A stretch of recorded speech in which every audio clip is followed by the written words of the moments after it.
The field of 64 is officially set as 13 SEC teams will embark on the road to Omaha beginning this weekend.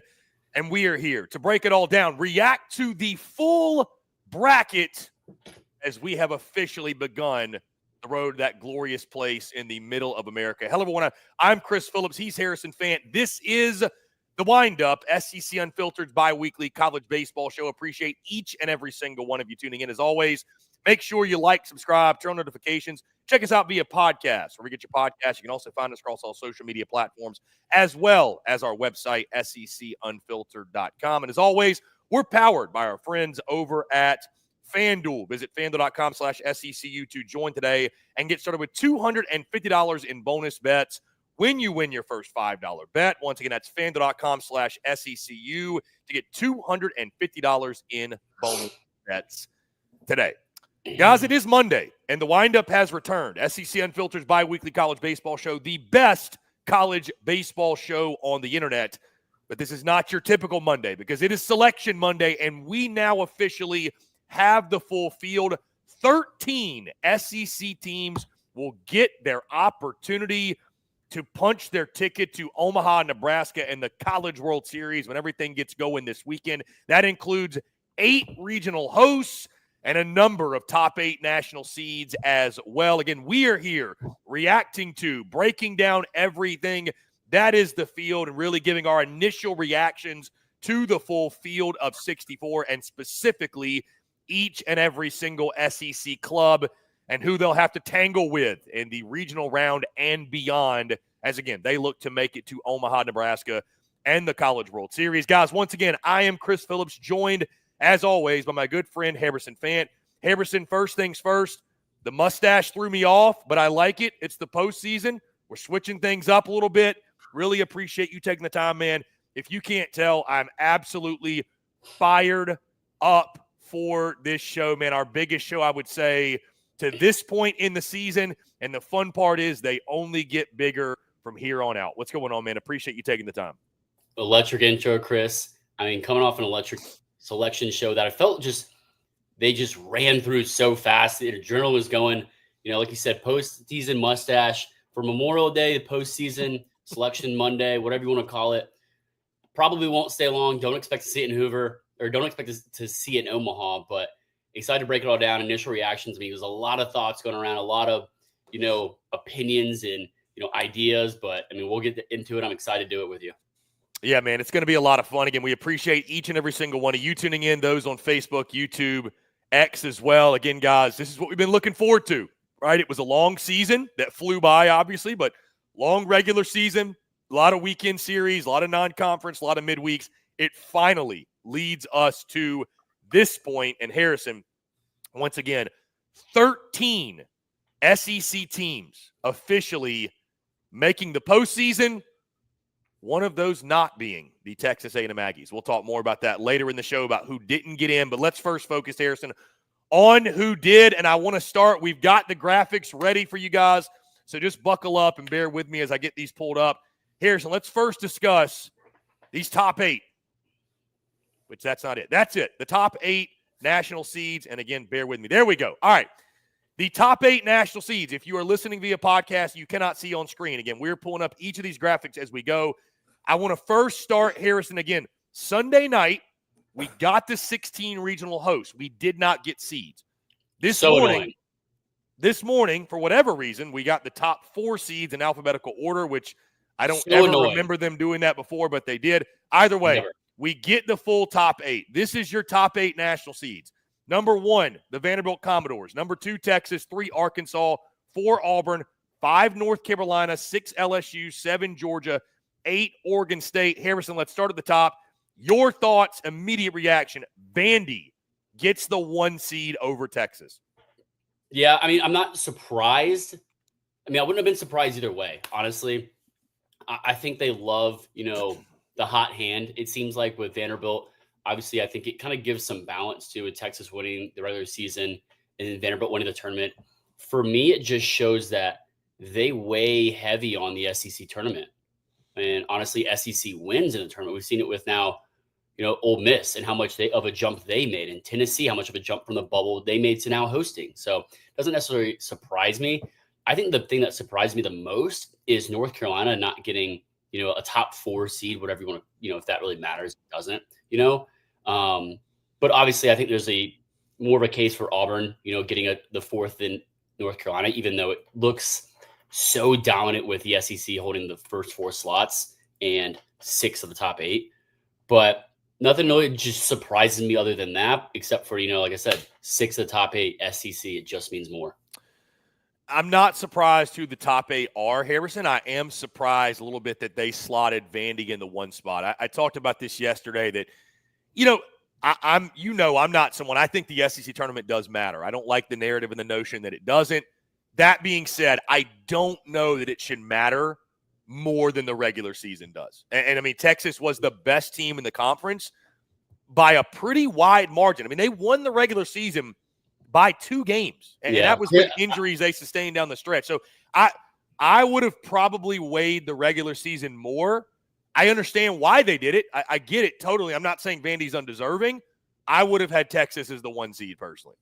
Yeah, but Chris, when you look at it, I mean, Vanderbilt's got the number 2 strength of schedule, number 1 RPI, number 22 non-conference RPI, and number 77th non-conference strength of schedule. So RPI strength of schedule, non-con RPI, and non-con strength of schedule, 1, 2, 22, 77. Texas, 4, 19, 37, 204. It makes sense. The committee leans very heavily on the RPI numbers. I mean, maybe that's they also played 4 more games. Mm-hmm. I mean, they're 18 and 13 in quad 1. Texas is 17 and 11 in quad 1. They're 11 and 2 in quad 2. Texas is 7 and 0 in quad 2. So they have 4 more quad 2 wins and 1 more quad 1 win, but they do have 2 more quad 1 losses. So it's, it's half and it's 6.5 dozen another. I mean, I don't think Texas cares. I don't think that. Yeah, I mean, I think it's more of probably just the ego of, hey, we're the number 1 overall national seed. I mean, I guess there's a benefit. Obviously, you're matched up with the 16.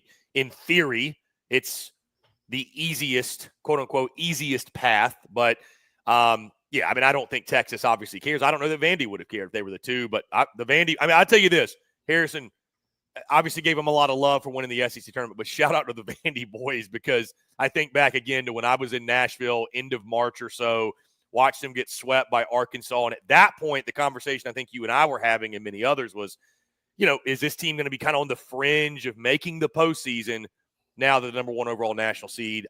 Tim Corbin and company, just an incredible job by that entire staff and that entire team. I mean, yeah, and you look at the numbers, they started hitting. I mean, they started hitting and everything fell into place. So I think there's an argument for why Georgia, could be higher, quote unquote. I mean, as the 7 overall seed. I mean, they have the number 2 RPI, the number 4 strength of schedule, the number 1 non-conference RPI, and the number 71st non-conference strength of schedule, 11 quad 1 wins. I think it's probably the quad 1 wins that are maybe holding them down. They're 11 and 11. But also, Oregon State getting that 8th spot, I think, is pretty interesting for me too. I thought they were kind of on the 10-11 mark more so. I mean, they're 7th in RPI, 42nd strength of schedule. Remember that one, 42nd strength of schedule, 4th non-conference RPI, and 36th non-conference strength of schedule. Yes, they had to play. I think they played only like a handful of, home games this season, let alone, being an independent. But Clemson in the 9th spot, I think 9th spot RPI-wise, has a case for that 8th spot seeding-wise. 9th RPI, 16th strength of schedule versus Oregon State's 42nd. They have the 7th non-conference RPI and the 94th non-conference strength of schedule. I think there was a big argument, and they're 13 and 11 or 10 and 10 in quad 1 wins. I think there's an argument for that as well. Obviously, on the ACC side versus the SEC side, but I was just overall, I think surprised that the ACC only got 1. Harrison, how about the thing I was surprised about, Auburn being a top 4? You see them there with 38 overall wins. They're the only top 8 national seed with less than 40 wins. Auburn is the 4. LSU is the 6. Auburn did sweep LSU during the regular season, but by any measure, I was a little surprised to see Auburn that high. Were you as well, or do you feel like that was the right spot for them being in the top 4? I had them in, I think, the 4 to 6 range. more so than, I guess, the 5 spot. When you look at it, their RPI is number 3. Yes, they only have 38 wins. Strength of schedule was very good for them. Strength of schedule, I think that was a big was the thing best in the country. It was number 1. That was the big thing for them. Yeah. Non-conference RPI 10, non-conference strength of schedule 58th, 16 and 12 in quad 1 wins. So they have more quad 1 wins than Georgia, Arkansas, North Carolina, Oregon State, everyone else, except for Vanderbilt and Texas. Yeah. The rest of it, again, I thought LSU, talking to some LSU folks, they felt confident they would be the 5. Once we saw the top 4 were all SEC, though, I said there's just no way they're going to make the top 5 all SEC as well. Fully expected an ACC team, again, probably a North Carolina, which it is at 5. LSU in the 6. Again, we'll talk about, Harrison, these specific regionals, who they drew. We'll pull up the full bracket, talk about kind of some showdowns, some matchups, whatever it could be. I think LSU will get to it's going to be happy that they're in the 6, and I think who they drew. Yeah, the rest of it, I agree with you, man. I think the top 7 were who we thought they were going to be. 8 was really the only one that, Kyle Peterson mentioned on the broadcast. He thought maybe Coastal Carolina could have gotten that overall, the 8 overall national seed. I skipped over Coastal because I think Clemson has a better case being in a much better RPI conference. I mean, the ACC is taking out the independents, because I think that you can't really categorize that with a conference, RPI. ACC. How about, by the way, side note, Oregon State doing it not in a conference? Like, you got to give the Beavers a lot of credit. That's impressive, because obviously the Pac-12 is no more. They're not in a conference at all. They're just having to schedule. Yeah, and they're the number 1 RPI ranked conference, even though the independent isn't a conference, because Oregon State's the only one in it, right? So the SEC is number 1. Outside of that, ACC is number 2. The Sun Belt, number 8. Yeah. So that's why I went with Clemson for that 8 spot, as a comparison to Oregon State versus Coastal. Not they don't deserve it. I just thought Clemson is a better case. Yeah. So again, guys, top 8 national seeds: Vandy, Texas, Arkansas, Auburn, North Carolina, LSU, Georgia, Oregon State. That being said, Harrison, you ready to break down some regionals? We got regionals. We're going to get into these. Let's go ahead and dive into them. And again, you're going to get our full reactions. I do want to add this comment. Yeah, this is good to hit on. Let me find it real quick. The selection show, I thought they just ran through it like a buzzsaw. I thought they could have slowed down a lot more and just, it was just list. All right, next one. Say one thing. List. All right, say one thing. I was just a little disappointed in that. They could have drew it out more if they wanted to, but I wish they did, just to give it, a little bit more breadth, but also, get everyone getting graphics, tweet and everything. It's just like, boom, boom, boom, it's just rapid fire. But they could have slowed down a little bit, gave some more due diligence and times to each regional. But that was my only gripe about it. Yeah, your boy was firing them off like crazy. I'll be honest with you, because of our show and selfishly, I was so ready to talk about it. I was like, good, let's just give me the bracket, give me the regionals, let's go. So with that being said, I wouldn't be surprised if they just put the whole bracket and just posted it. Well, that would have sucked. Either way, again, we've got regionals, guys. Let's go ahead and dive into it. Again, for those listening via podcast, we're going to run through each of these and talk about the matchups. With that being said, Harrison, without further ado, let's go. We'll first start with the number 1 overall seed, the Vanderbilt Regional. Harrison, they get Wright State in their first game. Again, I would imagine, guys, full-time schedule, all that good stuff.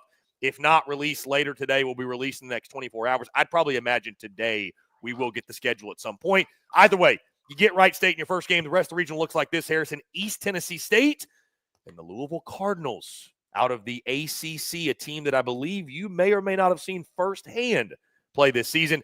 Thoughts on the draw for Vandy, Wright State, East Tennessee State, and Louisville?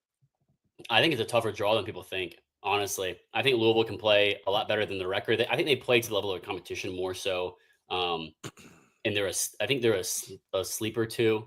Like, I was a little surprised. Maybe I guess this is the bottom 2 seed technically, but I ETSU is a really, really good 3 seed. We've seen them play very, very good baseball. Obviously, 41. Saw them a lot in the midweek this season. We did, but they beat Tennessee. They ended Tennessee's undefeated season at how many games it was, probably 20 something. And you saw them swing at the big boys. They're not afraid of velocity. They're not afraid of facing velocity, or not throwing it as much as SEC teams. But I think they got a couple arms, so expect them to make a run in this tournament too. I think this is a tougher region, like I said, than people give credit to. But the way Vanderbilt's playing the ball on both sides, all 3 facets, hitting, pitching, and defense, I mean, you got to lean Vanderbilt for sure in this, especially as the number 1 seed, but I'm not going to say it's a cakewalk. That's for sure.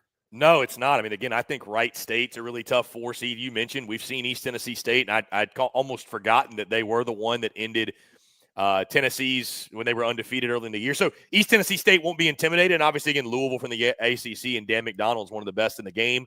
I think people can forget that. So it's a tough draw, I think, actually, for the number 1 overall national seed. But Vandy on their home easier field, draws for a 1 seed for the number for sure, 1 for sure. Hawkins will be buzzing. The city of Nashville, your boy will be right here down the road, 10 minutes or so from the West End. So I don't know. Might have to pop my head over there real quick. But either way, going to be a lot of fun. I will say, Vandy, of course, they should be the favorite, but don't sleep on Wright State in the first game. I'll tell you that right now. Don't sleep on Wright State in the first game. Hey, we've seen that ETSU Louisville game is going to be fun. That's going to be very, very Wright fun. State will give their money's worth for sure, but I think Vanderbilt should overpower them in the way they're playing. Like I said, defense and hitting wise, I don't see them necessarily losing that game. I'm not going to say it's not possible, but it's hard to think that they would as the number 1 overall seed.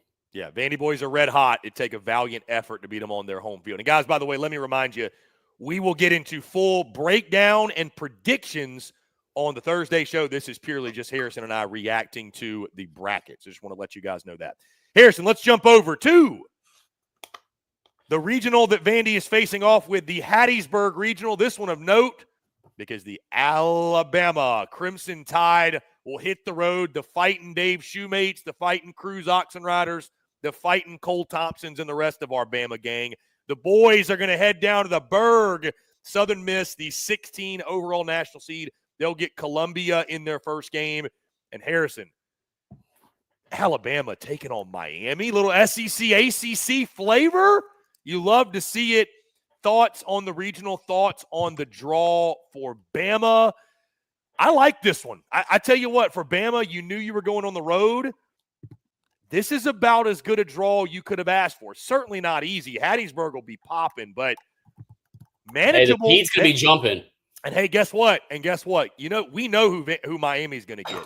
You're getting a full dose of Riley Quick, I would imagine, in game 1. I think Rob Vaughn said it was like 90% sure that he was going to get the ball in the first game.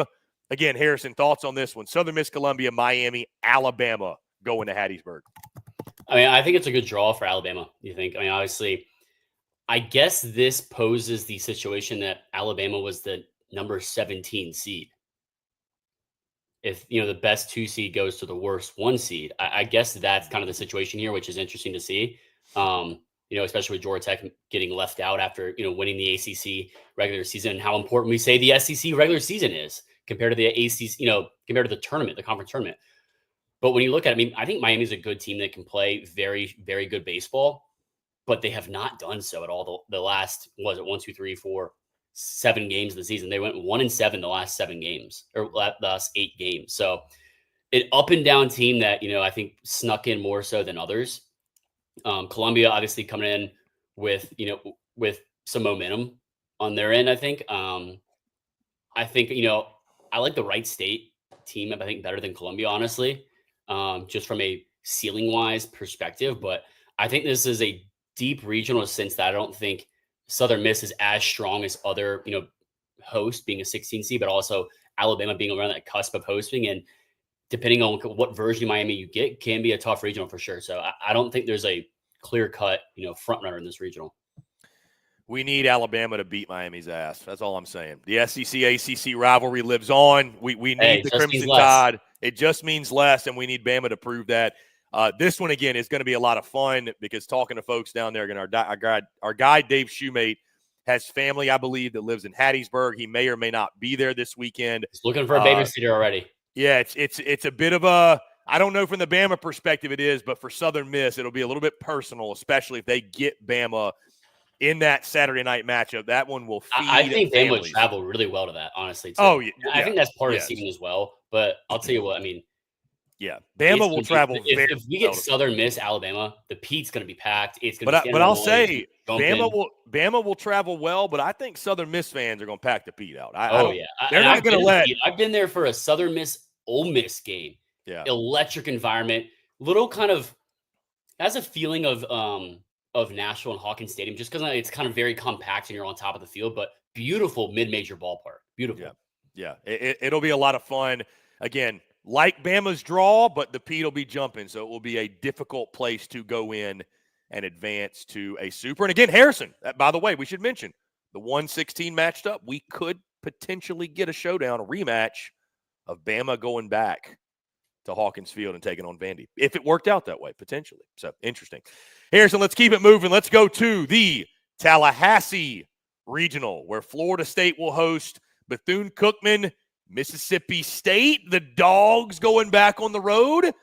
And, man, Harrison, in their first game, they get Northeastern, who is 48-9. And I believe, what is it? They've won 21 games in a row, something like that. Northeastern's on the heater of all heaters. Your thoughts, Harrison, on the Tallahassee Regional? Again, Florida State, obviously one of the best teams in the country.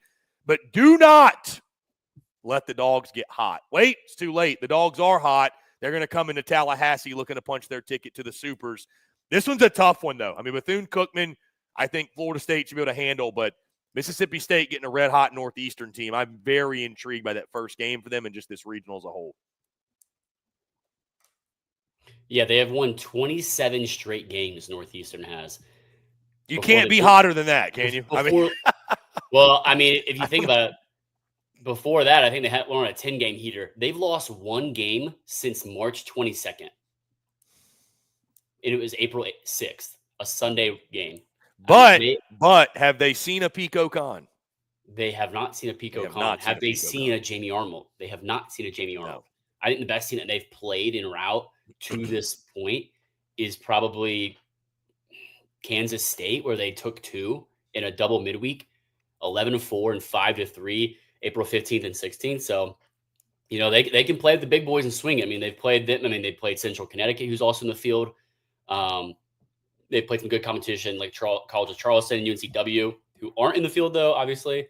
But yeah, I mean, I think those 2 games against Kansas State ring true to, what kind of talent and level they can play at for sure. And, a tough draw for Mississippi State, but another team that's coming on a heater. I mean, I know they lose, game 1 in Hoover, but I mean, besides that, the Fighting Justin Parker, since he took over the helm, they have 180'd their season. And we know how talented this team is. I mean, you get Pico Con and you get Sierra as well, who can throw a gym, and we've seen it too. And we know the lineup can get red hot too. And it's on a little streaky lineup, obviously. But I think that's going to be, of the ones we talk about, I think that's going to be one of my, at the end, favorite maybe game 1 matchups. But I mean, I'll tell you what, Florida State's going to get all they can handle in that second round game versus the winner of that too. But I think that first game between Mississippi State and Northeastern is going to be a bloodbath. State, very dangerous, Harrison, because, I mean, you think about it. What do they have to lose? I mean, they're getting a new head coach. Like, that's already done, right? It's not like we're coming into this, Chris Lemonis has to get XFAR to save his job. Like, that's out the window. So I think State is a dangerous team in the postseason because, again, anytime you get a team that just feels like they truly have nothing to lose and they can just go all out and leave it all out there, who knows what's going to happen. Again, Florida State's a very good team. I think one of the underrated college baseball environments down there in Tallahassee, so it'll be jumping. I've been to the FSU's baseball stadium. What's it called? Doak? That's the Doak, I believe. Or what is it? I don't know. You're the ACC guy. I don't know. It's Mike Martin Field or Dick Hauser. That's what it is. Dick Hauser. I knew it was Mike Martin Field, but it's not the Doak. It's the Dick. Am I wrong? I got the D right. No, but I mean, I've been there for a Florida State Miami game in 2022. Yeah, it was electric. I mean, super, super unique, cool ballpark that Florida State loves playing in. They play really well. They know it obviously better than anyone. And I think this plays a little bit to advantage of them with how big the backstop is. But I mean, those fans love baseball. And it's obviously from the Mike Martin era and just what he was able to do at Florida State. But those fans love baseball. I'm curious to see how much Mississippi State travels as rabid, and I mean that in a great way, of a fan base they are. What they tell us, they're a cult, right? We did have Mississippi State fans told us that. It's not a culture, they're a cult. It's not a culture. In the best way. Culture without cult, Chris. Right. So, exactly. No, I'm interested to see that. I think Mississippi State fans will. I mean, some good weather. Why not go to the beach for a little bit? So, I mean, they're probably tired of going to Gulf Shores in Biloxi. So, I think that'd be a really cool matchup if we get Florida State and Mississippi State. But I think this could be a poppin' regional that has a lot of noise from the fan bases and a lot of empty seats because people are gonna be standing up the entire time, but a full house. Yeah, excited for it again. The Tallahassee Regional, Florida State, Bethune-Cookman, Mississippi State, and Northeastern. All right, let's keep it moving, Harrison. Let's go to the Chapel Hill Regional. This is where things I thought started to get a little bit surprising because I think there were, we just didn't know where teams that were traveling were going to go. So North Carolina, the number 5 overall national seed, they'll get Holy Cross in their first game. Harrison, it'll be the Nebraska Cornhuskers and the Oklahoma Sooners. They hit the road to Chapel Hill. Harrison, the thing that jumps out, they mentioned on the broadcast, kind of an old rivalry with Oklahoma and Nebraska, Big 12, Big 8. Previously, obviously, showdown. These two teams very familiar with each other. Thoughts on this one? UNC, obviously, the top 5 national seed, top 8 national seed, the 5 overall national seed. So fantastic club. You kind of know what you're getting with UNC. It's one of the best teams in the country, one of the most talented teams in the country. Again, ACC team that you've probably seen a good bit of. But Oklahoma, Nebraska, and they won. They won the ACC tournament too. They won, and they put belt to ass in that championship game too. They put B to A in the championship. But Oklahoma getting Nebraska and going to Chapel Hill. Your thoughts? I'm going to throw that old school rivalry out the window, Nebraska, Oklahoma, because not a single player on that team was born, on either team was born when that was. It's good for the fans, man. The fans that are over 50, maybe. Maybe 50 at least. At least, I will say, at least like regional proximity. They're pretty familiar with each other. Sure, but, I mean, you have North Carolina, Holy Cross, Nebraska, and Oklahoma. It's probably the most geographically dispersed regional I think I've ever seen, maybe, from a 4-team standpoint, not just one team going cross country like Northeastern or Florida State. But I thought it was just kind of thrown together, this regional. But I thought Nebraska would stay kind of Midwest, go west, maybe to UCLA if anything. But I think we'll get a really good game with Nebraska and how they're playing right now. Obviously, having to win the Big Ten to get in, and doing so in dominant fashion, sweeping through the field. Purdue, Michigan State, Oregon, 7-3 over Oregon, Penn State, and then blanking UCLA in the championship 5-0, where they absolutely packed out Charles Schwab. Obviously, a home game there for them, but it won't be here for them in Chapel Hill. But I think the way that they're playing, if they continue to play this way, that they're going to have a really good shot at making a run in this regional. And, if you can get a really good outing from Cade Crossland, again, or Oklahoma, and you can win the game and get Kyson Witherspoon against North Carolina, you got to love your chance. You think they're going to pitch off with Nebraska in game 1? I think you got to go Kyson, man. Like, you got to – Chris, you have to win game 1. You have to, but Chris, you're going to beat North Carolina with who do you like? I mean, that's the disadvantage Oklahoma's at. I mean, yeah, but Chris, I think there's better 3 seeds to face. So in your mind, you have to save Kyson for game 2 to have a shot. Yeah, I mean, because then you have to beat North Carolina twice after. If you win and then lose to North Carolina, then you got to beat them twice. Well, then you're screwed. You're not doing that. Exactly. So, I mean, and the way that Cade Crossland pitched last week in Hoover was really strong. I was really impressed. I'll tell you this, Harrison. I hear what you're saying. I will be stunned if they don't throw Kyson Witherspoon in game 1. I'd be stunned. I would be stunned. I just don't see it. I hear what you're saying. We'll see. But, yeah, we'll see. We'll find out this weekend. We'll see. Again, I didn't get to talk to Skip Johnson in Hoover. Yeah. I'm sure he would have just laid out the weekend plan, no doubt. Oh, yeah. Well, I mean, Jay Johnson did for me, so. There you go. Anyways, North Carolina, 5 overall national seed, Holy Cross, Nebraska, and the Oklahoma Sooners going to Chapel Hill. Harrison, let's keep it rolling. The Conway Regional.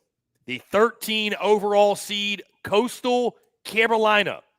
They get Fairfield as the 4 seed, pretty solid 4 seed there. East Carolina, the Pirates traveling to the beach. And Harrison, the Florida Gators are going to Conway. Can I listen? When I was watching this, I'm going to give you the reaction that Kevin O'Sullivan cannot give you on air or publicly. When I saw Florida's name pop up for the Conway Regional, my reaction was as follows. Yes! Yes! Yes! Yes! Yes! Let's go! Gators are going to Conway, and if you're a Coastal fan, my God, your heart just sunk because you know what's coming, Harrison. You know what's coming. God, I mean, Florida with the draw of all draws, with all due respect to everybody they're facing, everybody else in the regional. ECU's a tricky 3, no doubt. Fairfield maybe is a tricky 4. Coastal's good. But Harrison, come on. Again, if Kevin O'Sullivan could give you the reaction I think he'd want to give you, he's over there fucking fist pumping like, let's go, boys. Let's go, boys. We said it earlier in the season. We were all going to have to pretend like we're surprised when Florida gets to Omaha. And my goodness, this regional draw in Conway, you got to be giddy. You got to be giddy if you're a fan of Florida. Your thoughts on the Conway Regional? I think it sets up great for Florida. I think they're going to be running baseballs out to the umpire so many times, so many innings, Chris, throughout this regional. I think it's going to be a bomb box at the beach. And I think outside of Florida, it's a good draw. I think for Coastal, I mean, you do get the American Athletic Champion in ECU. He's kind of a sleeper 3, I think, who, you know, is coming in and playing really hot baseball. So I think it's good into that, in a sense of that, especially how, you know, they get at the end of the season, they lose the series to South Florida in game 2, in which they get run ruled in 7 innings. But, you know, go in a heater, bounce back, play South Florida again, 9-4. They run through the rest of it. Charlotte, South Florida again, and then Tulane, they beat it to win the American Athletic. So I think they're coming in playing good baseball, but Florida's got to love where they're at. I mean, I think if they would have gone here or Southern Miss, they would have loved it. Like they could have went to Chapel Hill. They could have went to Tallahassee. I don't think they would have gone to Chapel Hill or Tallahassee. Honestly, I'm saying they could.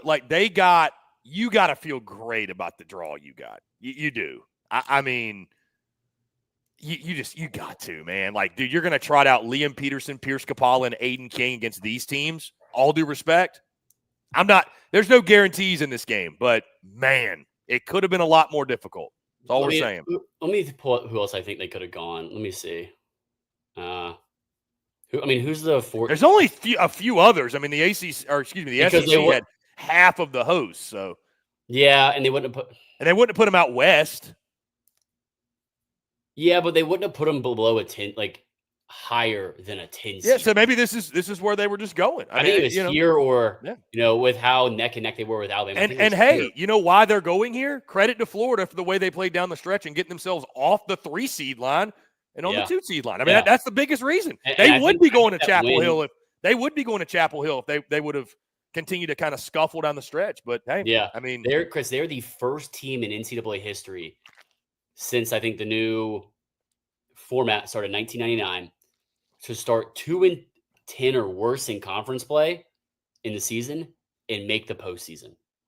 Make the postseason tournament field bracket NCAA tournament. I mean, unbelievable job, especially with how banged up they have been throughout this entire season. They've been down to 9 players, Chris, 9 position players at one point during the season. They've been floating around with 10 most of the season, it feels like. And the job Kevin O'Sullivan has done this year, I think, goes to show that maybe no matter how far they go, but obviously the more wins, the better the case is. This might be his best coaching job at Florida. I mean, the teams that he's had have been so talented, obviously, to make it Omaha and win the national championship. But like from an adversity standpoint and just the uphill battle they've had to face, this might be one of his best, if not best, coaching jobs of his career at Florida. Yeah, I would agree. Again, you got to feel good if you're Florida. If you're Coastal, Harrison, your heart sank when you saw the Gators. You just did. Your heart. You're rooting for East Carolina, that's for sure. Because there are few teams. There are few teams playing better baseball than Florida. So again, no guarantees in this game, but my goodness, Gator boys got a good chance to stay hot. And Gator boys stay hot. Yeah, it's a good draw. So. And I mean, yes. We talked to him in Hoover, Chris. Yes. The Florida players said, we may not be healthy, but we are hot. That's for sure. We're not healthy, but we are hot. So they know it. They know self-awareness is at an all-time high. And, hey, we might be getting Colby Shelton back. You never know. You might. I know. I mean, They said this was the out. time. This was the time. So, and anyways, Chris, think if they win this regional, who it matches up with. We're about to get there in a second. Coastal Carolina, the 13 overall seed. Fairfield, East Carolina, Florida Gators heading to Conway. Harrison just mentioned who it matches up with. We might get us a little SEC on SEC flavor in the super regional round because Conway matches up with Auburn. Harrison, the Auburn Tigers, the 4 overall national seed. They get Central Connecticut in their first game. The other two teams, Stetson. Shout out to our guy Jesse Simmons, who's been on the play-by-play with the Stetson Hatters this season. 7 games with a cancellation in that championship game set after a 7-hour lightning delay that gave him a co-champions and got Stetson in the field. Yeah, that is something, by the way. That is incredible. Which is crazy. But I want to mention one more thing about Coastal. They're unbelievably good at home. They're 24-3 at home, so no slouch to them. They play their best ball. They play maybe the best ball of anyone at home. So can't count them out in that regard. But Stetson, I mean, congrats to them for finding a way in. Yeah, hey, find a way. That's all that matters. Who will Stetson get, Harrison? Another ACC team. The NC State Wolfpack will go to Auburn as well. So, again, Auburn Tigers, Central Connecticut, Stetson, NC State. Harrison, I feel like this one sets up pretty well for Auburn. NC State, I think, is a tricky two, but again, I think if you're an Auburn fan, you got to like your regional. You got to like your draw there at Plains and Park. Yeah, I think Auburn got a really great setup in a regional for sure. I think Central Connecticut, a decent mid-major team that's had a good year. Congrats to them. They're going to be making that trip across the country into some warm weather and some humidity for sure. Something that I've experienced in Connecticut does not happen at all. And people think, oh, this is a humid day in Connecticut. Like, this is nothing. You have never been to the South. So I think that will be a huge factor that slaps him in the face for sure. But no, like I said, Stetson finding a way to get in the tournament. Obviously, NC State, I don't want to say crawl on their way to the tournament, but they've got some good wins on their resume. They split a series with UNC at Chapel Hill, which the game 3 was canceled. They've had some bad losses, losing a series at home versus Stanford. One in walk-off fashion. They lose in the ACC quarterfinals to Clemson in a 1-run ball game. And, I think Stetson and NC State might beat up on each other a ton. That sets up really well for Auburn to not only advance after game 1, game 2, but win this regional. Kind of flying under the radar, winning it. Just kind of it feels like the ceiling for the teams outside of Auburn in this regional is a lot lower than others we've seen so far. And again, Harrison, we're going to pull up the full bracket at the end of this and kind of walk through and talk about some paths to Omaha and who's favorable. For Conway and Auburn matching up, I mean, dude, again, you got to love, like for Auburn and Florida, for the SEC teams, you got to feel pretty good. Because if Florida doesn't come out, if Auburn wins the regional, I mean, they're going to get a Coastal or East Carolina most likely on their home field. I mean, you got to feel pretty good about it. Yeah, Auburn's path to Omaha Auburn's got a good path. Might be one of the best paths of the NCAA tournament with how it looks initially in the layout and kind of the vibe of what, initial reactions of teams, placement, style of play, how they've been playing recently. So you got to love that if you're the Auburn Tigers and start looking at tickets to Omaha. But don't do it too soon. You never know what can happen in the NCAA tournament, Chris. Yeah, don't let the boys get the business done first, I would say, before you book the flight. Hey, who knows? Who knows? SEC Unfiltered might find their way down to Auburn, Alabama. Very well might. Very well might. We'll talk more about that end of show. Let you guys know where we'll be going this weekend. Harrison, let's keep it moving. Talking Texas. Hook 'em. Regular season champions of the SEC, the 2 overall national seed. The Texas Longhorns will get Houston Christian. The other 2 teams, Kansas State and UTSA in the Austin Regional. Harrison, we know UTSA can swing it a little bit. Kansas State, a tricky team out of the Big 12. Your thoughts on this regional? I mean, here's the thing. The bigger question in this regional, I don't think it's can Texas navigate in regards to like matching up with these teams. It's just health of Texas. Like, I'm curious what they do on the mound, who they go with in each of these games. It's more about Texas than it is about anybody else. Your thoughts on postseason baseball back in the 40 acres, the 2 overall seed Texas Longhorns beginning their road to Omaha? I think Hook 'em fans are pissed off for 2 reasons. One, they're not the number 1 overall seed in this tournament after winning the regular season SEC title. And 2, that they have to have this draw with a really tough, gritty Kansas State team and a tough and gritty UTSA team that can play with the big boys and has beaten Texas early in the season in the midweek. I know it's a midweek, but midweeks do matter. And I think they got a really tough regional, tough draw. All respect to Houston Christian. I just don't think they're going to be able to hang with, the rest of the teams in this regional. I kind of expect them to more go so 2-Q, unfortunately, but congrats to them on making the postseason. Not everyone does. We know that. Not everyone in the state of Texas does. We know that. So I think it's going to be a really fun matchup. I think Kansas State, UTSA will be another one of my favorite initial round games, as well as, was it Mississippi State and who was it? Mississippi State and Nebraska. No, it wasn't Nebraska. Nope. Hold that thought. Mississippi State and Northeastern. Yeah. Yep. I think this one's up there as well with it. Just kind of how good these two teams are in the 2 and 3 spots. I mean, obviously, the more better matchups you're going to get are in those 2 and 3 spots. But I don't like this draw for Texas as much. But, they're going to go in there with their heads held high and knowing the ball that they play and how good they are in low-scoring games and tight-scoring games. And, the road to Omaha, Chris, runs through the 40 acres. I stand on that. It is a tough draw, though. I do agree with you. And Texas is a team that makes me nervous. I'm not going to lie to you. They do make me nervous a little bit.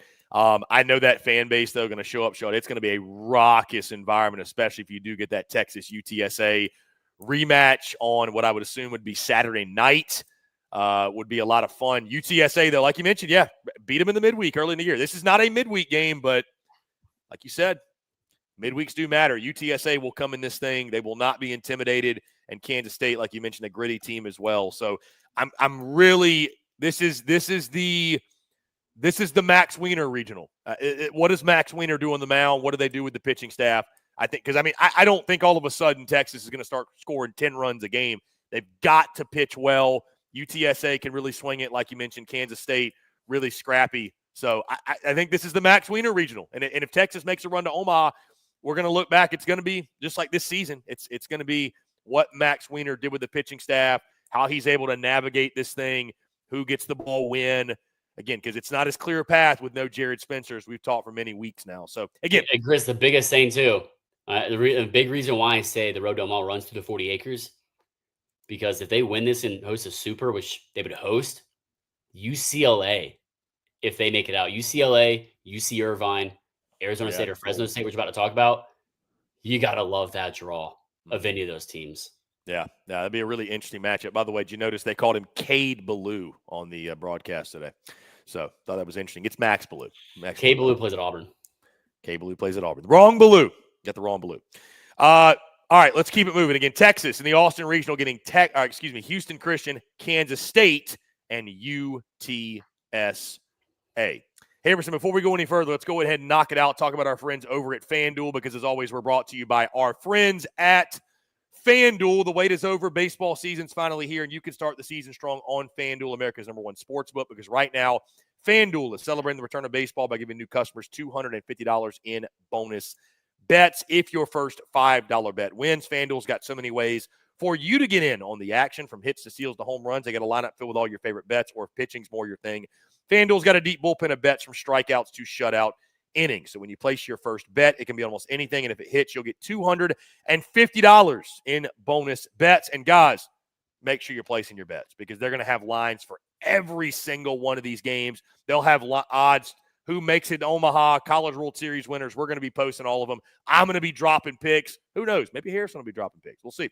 Going to be a lot of fun, though. Again, visit FanDuel.com/SECU to join today. That's FanDuel.com/SECU. Make every moment more with FanDuel, official partners of Major League Baseball. Must be 21 and up at present select states. For Kansas, in affiliation with Kansas Star Casino, or 18 and up at present in D.C. First online real money wager only. $5 first deposit required.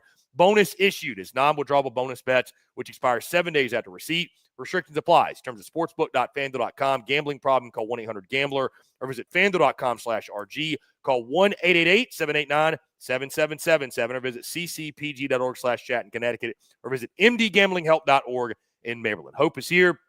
Visit gamblinghelplinema.org or call 800-327-5050 for 24/7 support in Massachusetts, or call 1-877-8-HOPE-NY or text HOPE-NY in New York. Harrison, with that being said, let's dive back into it. We'll pick it up with the Fayetteville Regional. The Arkansas Razorbacks, the 3 overall national seed Razorbacks. Harrison, they'll try to do something they haven't done in quite some time.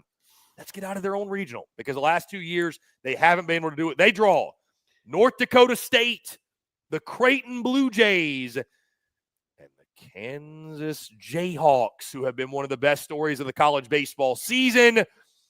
Harrison, your thoughts on this one? Again, we'll dive into predictions on Thursday. I don't think it would have mattered who they drew. Arkansas fans are going to be nervous. They already are nervous. Creighton and Kansas especially, a pair of tough clubs. But, I mean, Harrison, this is an Arkansas team, Arkansas program. That they've lost to SEMO. They lost to, what was it, Kansas State. It doesn't matter who they've played. This is all about the Hogs. This is all about the Hogs. Are they able to exercise the demons? And, again, they've got some pretty tough competition, I think, to navigate through in this one.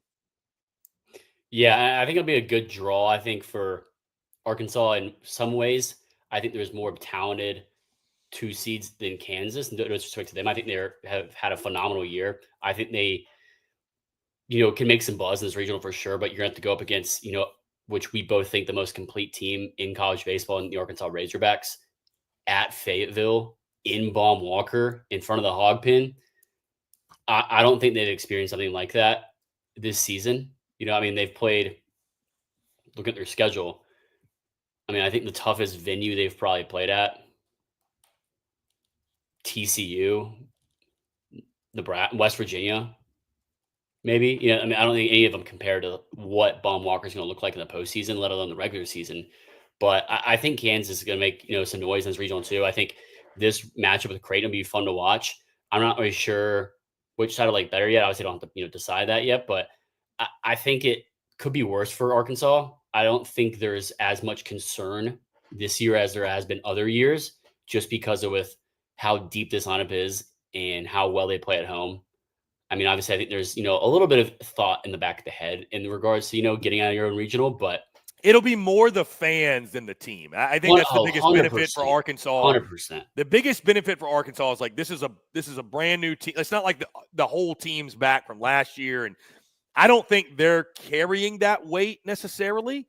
But for the fans will be on edge. I think, I went on an Arkansas show last night. I just think them, and this kind of goes without saying, but I think them getting off to a quick start, you got a good opportunity to do that against North Dakota State. You feel good that Arkansas is going to swing it all weekend, and this is a different Hogs team than we've seen in the last 2 seasons when they got beat in their own regional. But, God forbid they get down, 2-0 early or something, or the offense starts slow. It'll be the fan base more on edge than anything, I think. But Chris, ultimately, I like Arkansas really, really well in this region. I think it matches up really well with, their style of play and level of competition, because, you shouldn't have any problem with North Dakota State, all respect to them. Kansas, they're 5-7 in quad 1 games. And then you have Creighton, who's 3-0 in quad 1 games with 158 strength of schedule. Neither one of those teams has played a level of talent that Arkansas has, let alone a complete team as well and as deep as Arkansas. So I don't see Arkansas. I'm not as nervous for Arkansas as others, fan base wise, but you got to go out there and prove it. So we'll see what happens. What do they say at Kansas again? Pack the what? What is it? Do you know? Maybe. Hey, the question is, it's been all over social media. I know. I don't remember. Chris, do they bring the band with them? Hell no. You think? Hell no. the hog pen would chew them up and spit them out. There's no damn way. It's Hogland. Hogland ballpark pack the in hog. Kansas. They say pack the hog. They're going to face. Arkansas is going to show them the real hog. They're going to show Arkansas is going to show Kansas what the hog's all about. By the way, and they've never played in front of a crowd this big, I don't think. And by the way, Creighton trying to go on a run. The home team, think about that. Creighton, who plays their baseball in Omaha, Nebraska, trying to get to Omaha. Final season for their head coach. So they're trying to make a magical run. And I say get him to Omaha, but get him to the ballpark down the street. Get him to Omaha. Yes, get him to Omaha, indeed. All right, Harrison, let's keep it moving. And this is fascinating because who does Fayetteville Regional, who's Arkansas, North Dakota State, Creighton, and Kansas, who does the Fayetteville Regional match up with? That is the Knoxville Regional. Oh, Rocky Top. Postseason baseball's back on Rocky Top. The downfall of Tony Vitello and the boys may have been greatly over-exaggerated because they are the 14 overall national seed. Harrison, Tennessee gets Miami of Ohio in their first game. The other two teams in the regional, Cincinnati and Wake Forest. I think this is a tough draw for Tennessee. I do. Dude, and they mention it, especially at that ballpark. Wake Forest, they're going to swing the hell out of it. Kansas, I think, a very underrated team from the Big 12. You've got Liam Doyle, you got Marcus Phillips. We'll talk more about the specific matchups on Thursday, but I think this one's it's a tough draw for Tennessee, I think. I mean, it's hard to say if it's a tough draw or not. I mean, I think it's one of those, it could have been worse. Like if Tennessee got Georgia Tech, ooh, buddy. Of course. I mean, Thank God, Harrison, you don't have to pick between your Jackets and your fighting Tony V's. Thank God. I'll just hope that we get that matchup and then everyone has fun. Yeah, exactly. But no, I think Wake Forest is in a good spot here. They could have gone to, harder regionals. I think the thing is they don't play great away. They're 10-10 on the road. I mean, they're 24-8 at home. They're 10-10 on the road. And they're on a 2-game losing skid. I think that Tennessee could have gotten tougher draws. Wake Forest picked up a big series win against a top-ranked Louisville on the road. Winning game 1 and game 2, losing game 3, but against a 21st ranked Louisville before, or I guess they played. Well, I guess and then because they had the bye, and then they played Cal, and they got outslugged 14-12, which was just so surprising. I think, especially just Cal doing that on East Coast time versus the 6 a.m. start Pacific Coast time they had in game 1 against Miami, and then it's like, oh, maybe it was a fluke, and then they go do it to Wake Forest, and they rake against Wake. I mean, I was shocked in that regard because we know how much Wake Forest has really started to turn into a pitching factory. But I think Cincinnati's a team that steals a lot of bases too and swipes bags, which Tennessee isn't great about holding on runners, and maybe that's something that Wake Forest, if they end up playing Tennessee, try to take advantage of too. But I really do like this layout and this matchup in regional for Tennessee. Obviously, get to play at home, and we know how important it is for this fan base and this team. And you get, I'm not going to say the strongest 2 or 3 seed. I really like the draw for Tennessee here. It's going to be just, can they beat themselves? I think at the end of the day, can they limit mistakes, or can they not beat themselves? Just maybe. Can they limit mistakes defensively, the errors, the miscues, and can the bats get hot back home? I mean, Harrison, good question here. Can. Good question here because you talked about Oklahoma pitching off. Who goes game 1 for the Vols? It can't be Liam Doyle. Marcus right? Phillips. I mean, he's already pitched game 1 ahead of. He's already ahead of Liam Doyle in the schedule rotation. You gotta save Liam Doyle for game 2, right? I would think. No, 100%. And he's already ahead of, like I said, Marcus Phillips pitched the game ahead of Liam Doyle in Hoover. So, yeah, I think that's also what set up nicely for this too. So but I do wonder if that'll be one of the big storylines going into the weekend. Like, what do some of these skippers do? Like, does Tony V believe in that, or does like we saw it 2 years ago when we're gonna talk about LSU in a second. They went Paul Skeens game 1. I mean, against the 4 seed. Like, it depends on the coach. It depends on the philosophy, I think. So, but that's what I would do. I would probably go Marcus Phillips game 1. But listen, I'm not going to sit here and know I know a ton about Miami of Ohio. Do what? You're not Tony V. I'm not Tony V. I didn't say I was, but even though you think you're his doppelganger. I'm just telling you what people have told me. I didn't say I was anything. I'm taller than him. So who are these people? People. Per sources. There's sources out there. Per sources. Anyway, check on these sources. Vols, 14 overall seed. They get Miami of Ohio, Cincinnati, Wake Forest, and again, Harrison, the thought of a rematch of Arkansas, Tennessee, and Fayetteville. Woo, buddy. Get the popcorn ready. It will be electric. All right, let's keep it moving. Harrison, let's go to the Clemson Regional, place that actually you and I were at last season. You might recall, those that were keeping up with us last year. The 11 overall seed Clemson. They get USC Upstate, West Virginia, and Harrison. There's the Kentucky Wildcats who make the postseason as the 3 seed in Clemson. We were having some talks in our group chat. We were unsure if the Cats might get in. Harrison, not only did they get in, they're not even one of the last 4 in. So they got in pretty comfortably, actually. Again, they get a really tough, I think, West Virginia team in their first game as the 2 seed in Clemson that, you could have argued they were right on the cusp of being a regional host. Obviously, you're very familiar, Harrison, with the Clemson Tigers and what they've done this season, watching them in the ACC. USC Upstate, also a really good program. This is going to be a fun regional here. I don't know the Clemson fans are all that fired up with their draw. Thoughts on Kentucky and what they'll be facing off against up there in the upstate of South Carolina? Yeah, I think we're going to get out of Kentucky. What we are accustomed to seeing is just really good defense, executing the little things, bunts, shifts, sacrifice, the clean defense, the swiping the bags, because they steal the most bags of anyone in the SEC by far.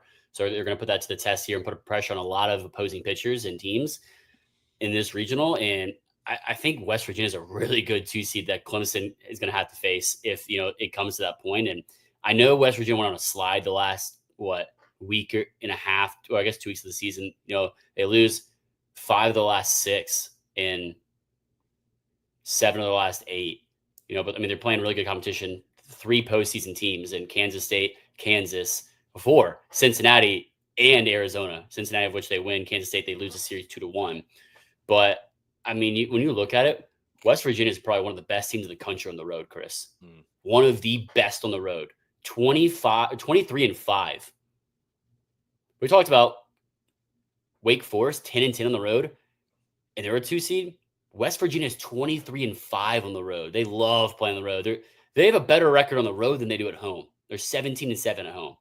So I don't think they're going to be poised, or they're going to be poised. I don't think they're going to be rattled or anything by packing out DKS, Doak, Kingsmore Stadium, which was unbelievably an electric factory. Best atmosphere I've ever experienced in the ACC. Just going to say that. Granted, the game did deliver, so that helped. But when you get Jack Leggett, who's not even the head coach, gets thrown out, the former head coach, Eric Backage goes out there and gets tossed and then fires up the fans. Like, let's go, let's go.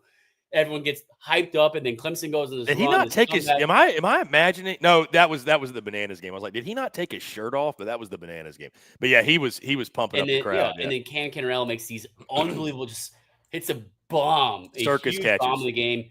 Willie Mays faceplant catch, Hunter Ensley style, into the center field wall to save the game in the season. Ultimately, they do end up losing to Florida, but just an electric factory of a game, electric factory of an environment. And I love the atmosphere and venue we went and experienced there at the Cajun Cafes, always popping, standing room only, everywhere around the concourse. So I think it's gonna be a fun regional. I don't know how much Kentucky's going to travel. I think South Carolina Upstate will definitely travel as much as they can with the geographic closeness that it is. But I think West Virginia is going to be traveling for sure. They're going to want to experience that. And like I said, they play so well on the road that I think they can give Clemson a run for their money here if they're playing the level of baseball which they can play, and they have throughout the majority of the season.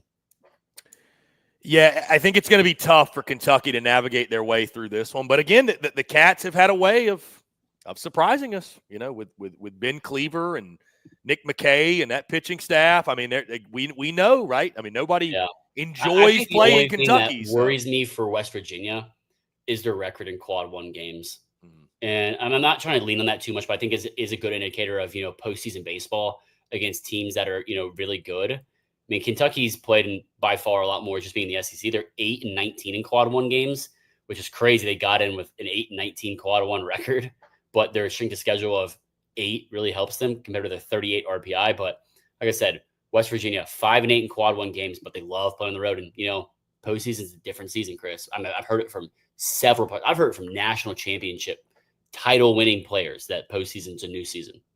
It is indeed. Again, Clemson, the 11 overall seed, the Clemson Regional, South Carolina Upstate, West Virginia, the Kentucky Wildcats from the SEC will look to play spoiler in that one. Harrison, Let's go down to the red stick. Baton Rouge, the LSU Tigers, the 6 overall national seed. They get Little Rock in their first game. The other 2 seeds, Rhode Island and Dallas Baptist. And Harrison, let me say this. Jay Johnson, you dirty dog, you. And I say that with the most complimentary way, because talking to folks down there, said, hey, Chris, watch this. Jay's he's able to pull the strings with the committee. They're not going to get Miami. They're not going to get this team. Watch. You watch. They're going to – Harrison, this regional's a joke, dude. With all due respect to Dallas Baptist, who's a good team, Little Rock and Rhode Island – like, let's just skip this weekend and put LSU in the Supers. Like, credit to Jay Johnson. He got himself a hell of a draw. Yes, again, DBU, if they get them on Saturday night, it's going to be electric. You know how I feel about Alex Box. You know how I feel about LSU's chances advancing. But they got a hell. And I'm not hating on them for it. Like, I'm happy for them. I'm ecstatic for LSU. But, again, I was told Jay Johnson had some pull in the committee. Buddy, Jay Johnson has got his hand right in it. He's stirring it like the jambalaya. He's stirring it, just stirring that pot right there in the committee, right in their back pocket. Kudos. LSU, you got a damn good coach. You got a damn good coach who's got control of this thing. The only question I have, Harrison, again, like I mentioned, Paul Skeens went game 1 in 2023. Do they throw Cade Anderson against Little Rock and go Anthony Ianson Saturday night, or does Jay switch it up? I think they probably go Cade. If you're going to throw Paul Skeens in game 1, I got to imagine you throw Cade Anderson in game 1. But, again, I'll pass it to you. Again, this is all. Everything I said was pro LSU. I love the draw for the Tigers. You could not have asked for a more favorable draw if you're the Bayou Bengals. Chris, I'm going to disagree with you completely. Which one do you want to disagree on? Little Rock or Rhode Island? I'm going to disagree with you that they got. I mean, I would rather face Miami or Wake Forest. They already beat DBU. They beat them. Okay, so UTSA beat Texas. So what? So what, Chris? Then say UTSA should have the front runner in that regional. Dallas Baptist was considering on the borderline of hosting a regional, I think, too. I mean, they're 20th RPI. They're 7-4 in quad 1 wins. I'd much rather play Kansas than Dallas Baptist. I mean, Dallas Baptist plays all these big teams. They're always a sleeper mid-major team. I'd rather play Wake Forest. I'd rather play, Louisville, Cincinnati. I'd rather play those teams than NC State than Dallas Baptist as a 2 seed. I think they're a better 2 seed than you give them credit for. I really do. So I'm glad we're on opposite sides of that. But outside of that, golly, they got to draw Arkansas, Little Rock, and Rhode Island as a 3 seed. I mean, come on. They don't even have to face like a Mississippi State, an ETSU, a Louisville as a 3 seed, I'm trying to think, like, who else? Duke as a 3 seed would be an interesting one because you don't know which version of Duke you're going to get. But I think Dallas Baptist needs a little more credit. But, God, LSU got a hell of a great draw. That's for sure. I'll agree with you on that point. But DBU I don't think it matters, program. Chris. I don't think it matters who throws, Cade Anderson or Anthony Ianson. Talking to Jay Johnson after the game, the semifinal game, before he goes to pressers, actually, I asked him kind of about the situation, pitching Cade Anderson and Anthony Ianson at the bullpen, first appearance at the bullpen this season.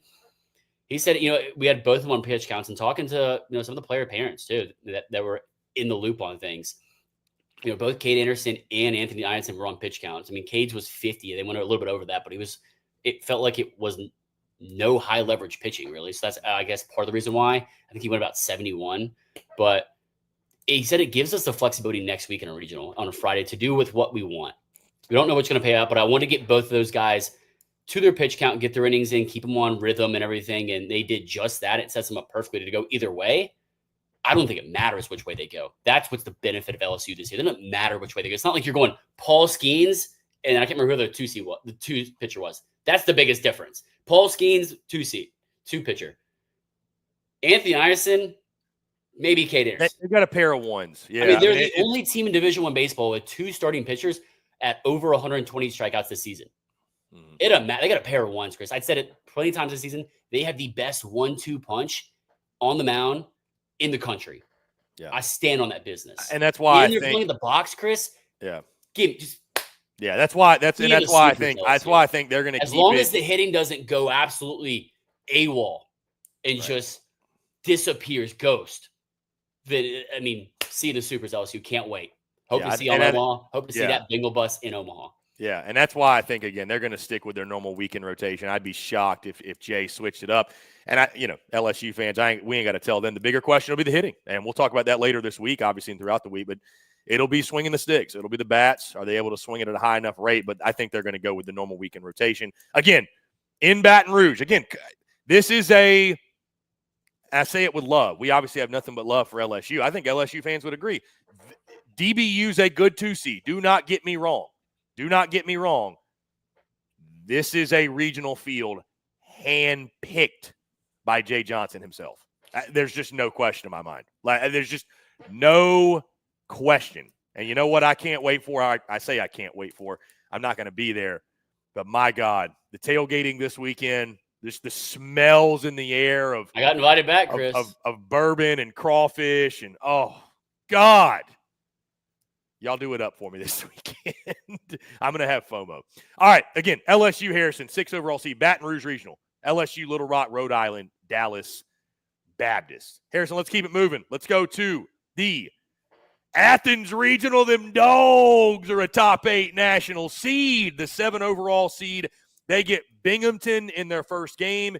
The other 2 teams in the regional, Oklahoma State and the Duke Blue Devils. Devin Obie's old team is coming to Athens.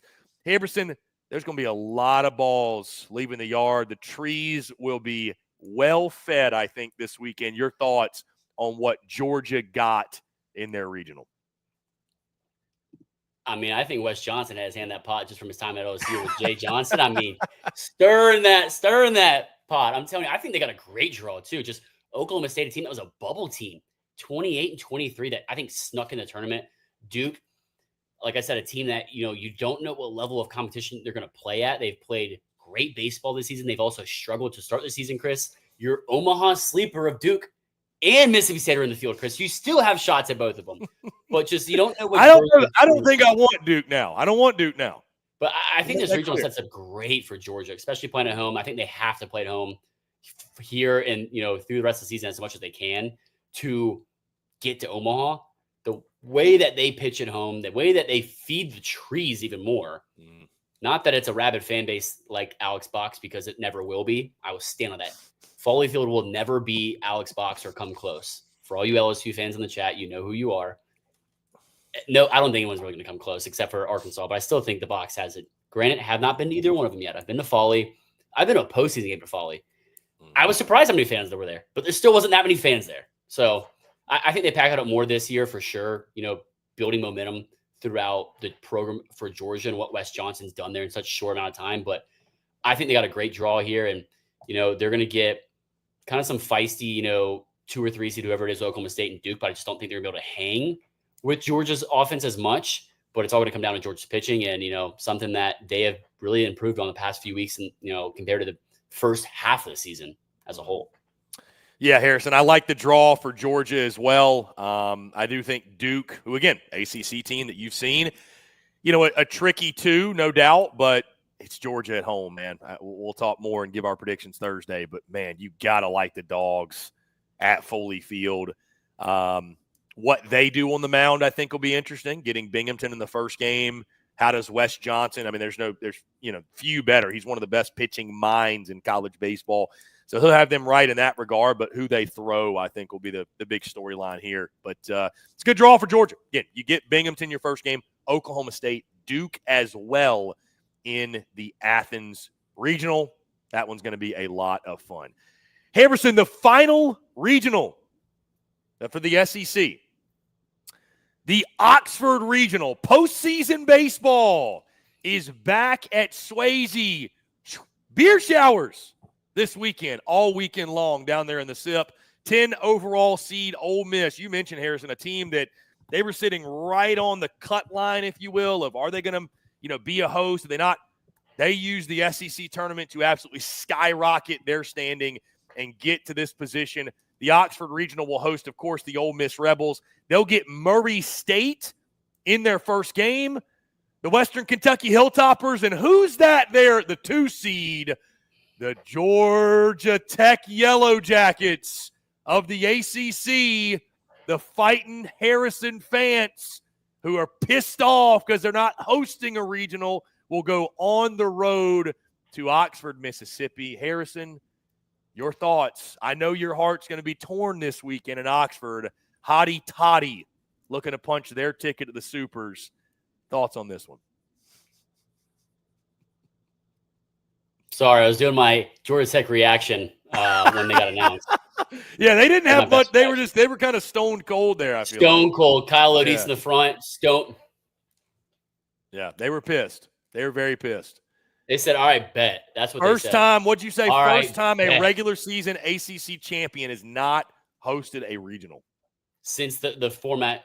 This format started in 1999. First time in history. Unbelievable. The committee did them wrong. I'm not going to get too much of a rabbit hole of that. I could. Maybe I'll do that on another segment or show. But I think this is a tough regional. I think Murray State's a really good 4 seed. Considering all 4 seeds, shout out to Coach Skirka over at Murray State, Murray, Kentucky. Unbelievable program. I think that he's leading at the head there and, really building momentum. The first time that they've been in the postseason in quite a while, it feels like, at least not a long time. But don't sleep on Western Kentucky there in the 3. 46-12, Chris. I mean, super talented team that can play with the big boys. That's for sure. RPI-wise, 42nd, but they haven't played a ton of quad 1 games. They're 3-5 in quad 1.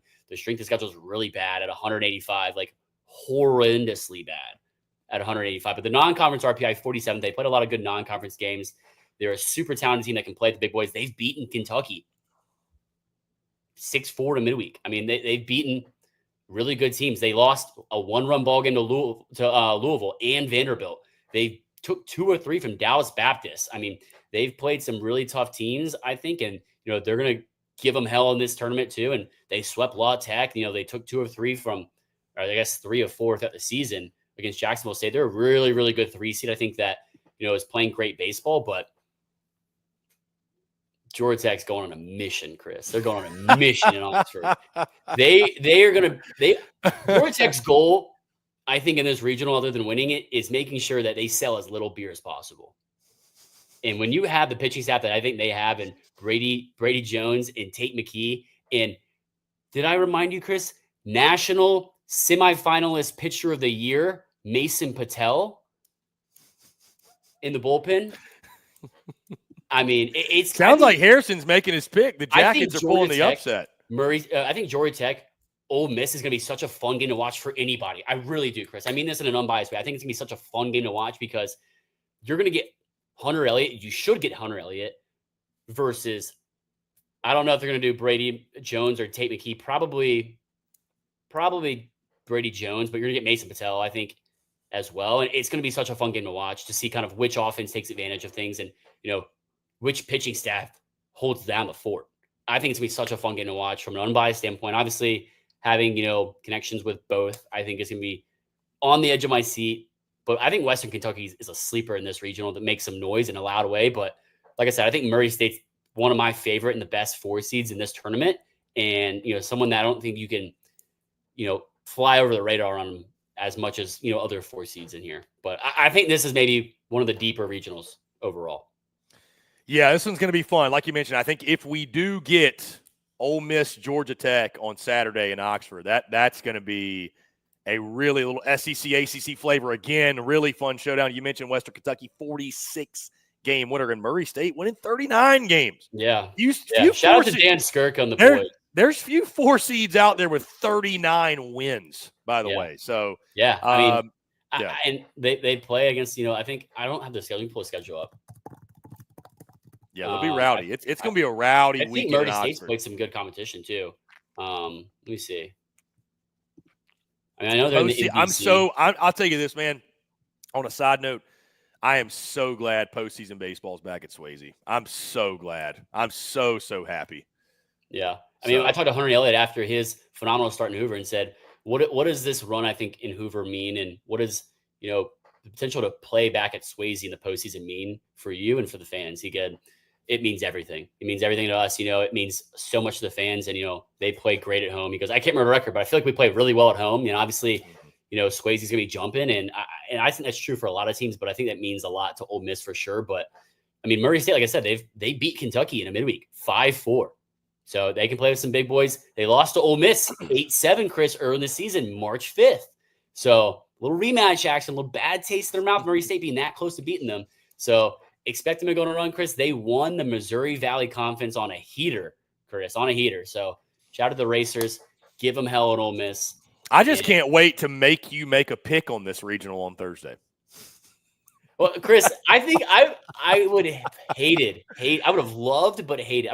I would have rather had Georgia Tech and Knoxville because I would have been there for that regional. Got a place to stay, great connections to both programs, and would have been so much fun to watch. But I don't know if I can make it to Ole Miss. It's a business trip for Georgia Tech though. Fighting Danny Hall, fighting Danny. Hey, think about that, man. We could get Danny Hall against Mike Bianco. I mean, just legendary. Fighting Danny Hall is get Danny Hall back to Omaha in this final season. Talk about storylines, Chris. Harrison not going to make many. Stony Brook winning the tournament. Fresno State winning the tournament. Coastal Carolina winning the tournament. Get Georgia Tech back to Omaha for Danny Hall in his final season. How long has it been? How long has it been since they went to Omaha? I think it's 2008. Okay, so last time Georgia was there. So it's been a while. Yeah, I don't want to talk about that. Okay. Anyway, Oxford Regional. Go ahead. I'm pulling up just now just to double check my math. Sorry, 2006 is what it was. Wow. 1994 when they were the runner-up in the College World Series. 2002 World Series appearance. 2006 appearance. Been a long time. And they didn't go to the postseason last year at all. This is the first conference tournament. Danny Hall could not end his career on that note. And this is their first conference regular season championship since 2011. First outright since 2005. Wow. So a lot to play for. A lot to play for here, and give them hell. Jackets fighting Danny Halls. You never know. Harrison is not going to make many friends in our Oxford community this week, I fear. So. Anyways, beer showers to be had in Oxford. Ole Miss is the 10 overall seed. Murray State, Western Kentucky, Georgia Tech, the rest of that field. And Harrison, that gives us, boom, the bracket, which we'll see if I can make this fit on the screen. Great graphic. Yes, there we go. Yeah, shout out to the NCAA college baseball social media team. I did not make this bracket.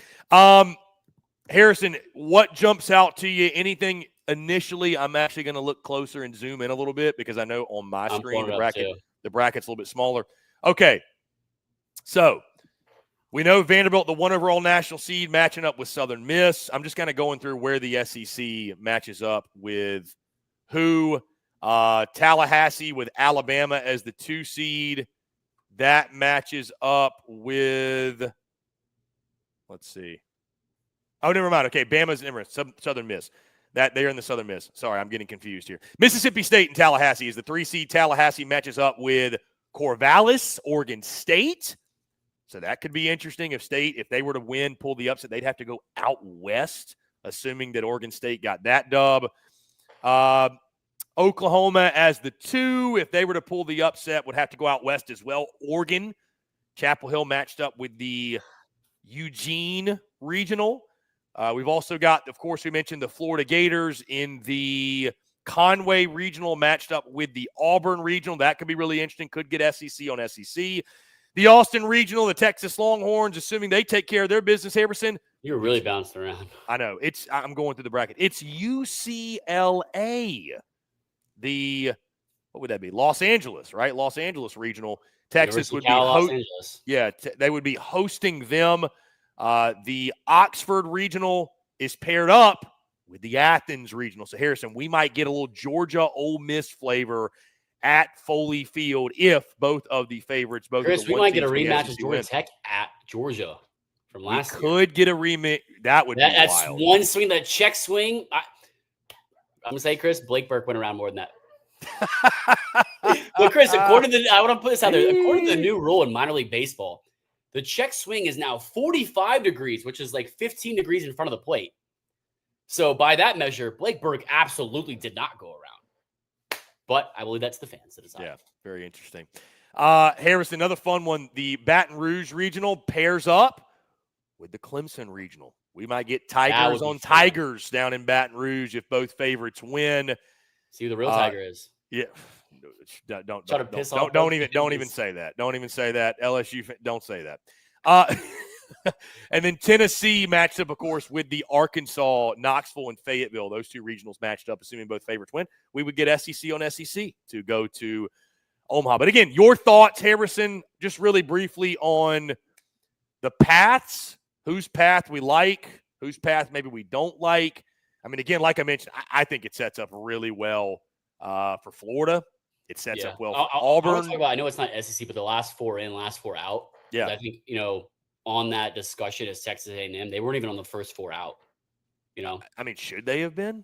I'm not saying they should have been, just of noteworthy, and like Oklahoma State, it feels like kind of sneaks in. Virginia gets left out. I know their RPI is 64th, but when you win 16 games in the ACC, I mean, I think it's hard to, keep them out. I mean, it's weird because they didn't play a ton of great competition. They went 5-6 in quad 1 games. So I get that, even though you win 16 games in the ACC, but other than that, Arizona State, they sneak in. Kansas State sneaks in. Like I said, I think even though they sneak in, a good ball club that can play really well and can go on a run if they play hot. Southern Cal as well. I thought it was interesting, Chris. The chair of the committee, I can't remember his name, but he is the former baseball coach at Southeast Louisiana, and they were the first 4 out. Yeah. So I don't think you can't have a ton of biasness with that, because if anyone has pull, it's got to be him on the chair, and can't even get his own club in. That's just the first 4 out. Troy misses out after Troy was in, hey, maybe we're going to be a 2 seed conversation, maybe inching up. Can we get into the host conversation? Troy missing out surprised me. Troy. UConn missing out surprised me. UConn missing out, obviously another one, 40th ranked RPI, but just want to bring that up in regards to, the bracket as a whole. I guess, pathways was the question I like. I think you got to like Vanderbilt if you match up with Southern Miss in a super. I think for sure, even if you match up with Alabama, I think in that. I think you got to like Florida State's as well. I like, Oregon State's put a lot of road games, but I think, I don't know, that one could be a little dicey. That's a lot more unknowns, I think, for me, with not watching Oregon State as much, just looking at them metrically wise and, their schedule and everything. I think North Carolina, Oregon would be a tough super if they both advance. I think that'd be a very fun one to watch, very tricky. We've seen Oregon go on the road in a regional.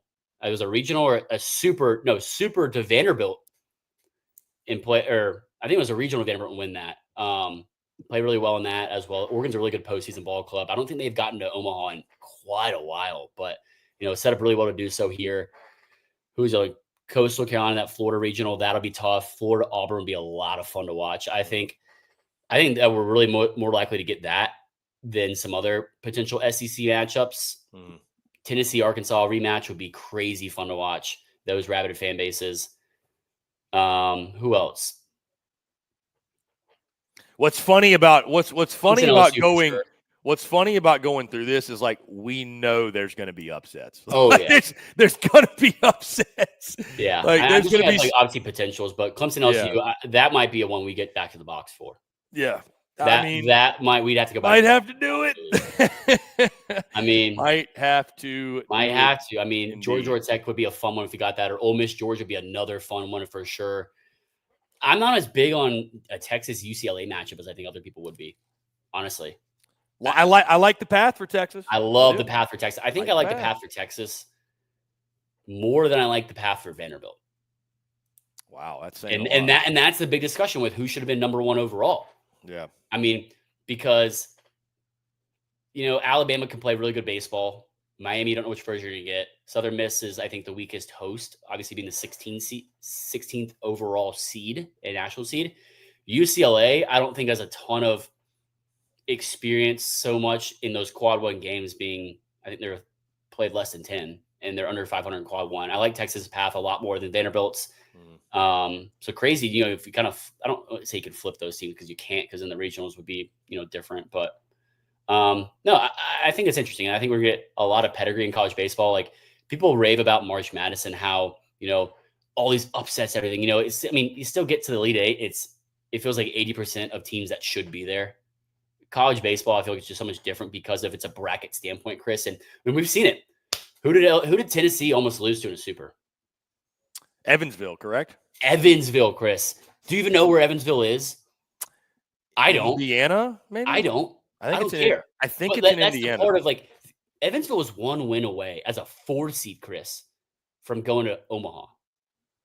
That's the pedigree you can get in college baseball. Obviously, I knew they ran out of gas. I picked Tennessee. I was like, there's no shot they lose 2 games. And even after losing the first, I said, there's no shot they lose 2.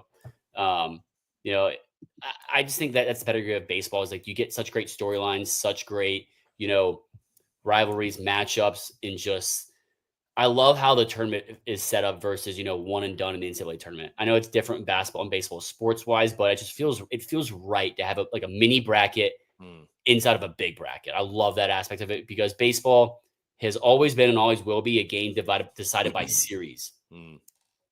I agree. No, it's awesome, man. I love the bracket. I don't think, I mean, there was some debate about who got in, but I think for the most part, like the field made sense and there wasn't a ton of disagreement. But again, the field is not like last year, Charleston getting left out. Right. We don't have any of those dramatics. So, anyways, guys, the field is set. The bracket has officially been released.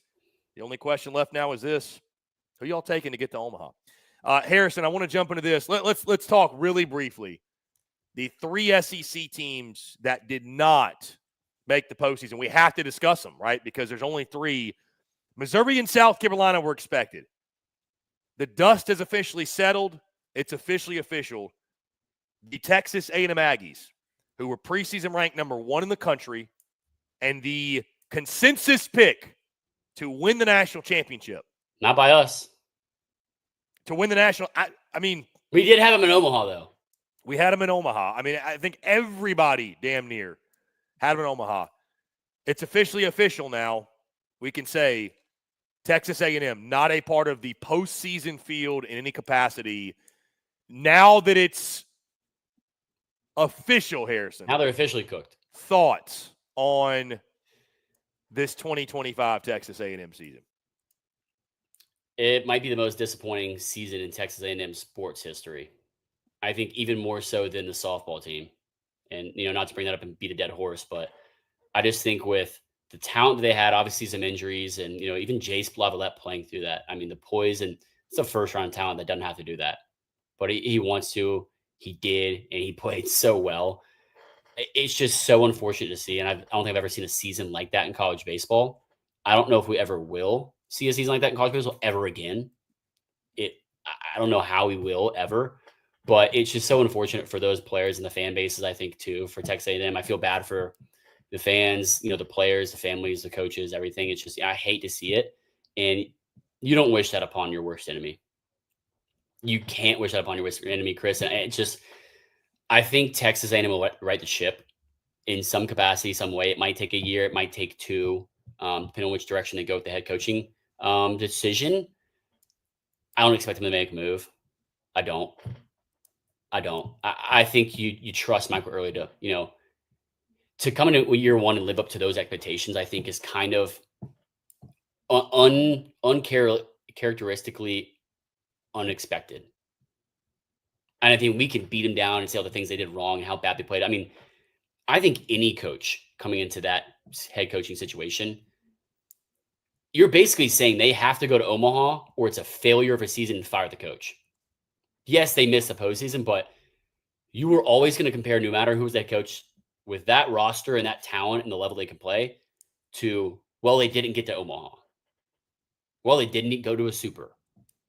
I think it's just all the blame's being put on Michael Early, and I think there's a lot that he's grown and learned this season and, you know, experienced, unfortunately. But that's just my piece about it. And, you know, like I said, it's unfortunate. You don't wish that upon your worst enemy. I mean, I think some fans might. You shouldn't.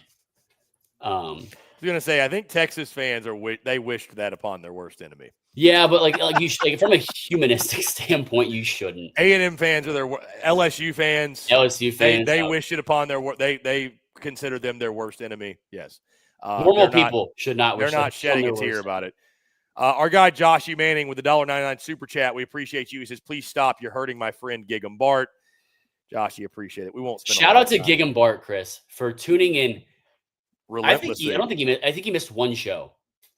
Maybe. I don't even know. Having some fun with it, crying through the pain, smiling with tears running down his face. But shout out to him for sticking through it and having fun with it. And, I will say though, the other thing that he said, and take it for what it's worth, but certainly they are top of, one of the tops in the space and one of the most dependable voices in the space, especially when it comes to the purse sources, behind the scenes stuff.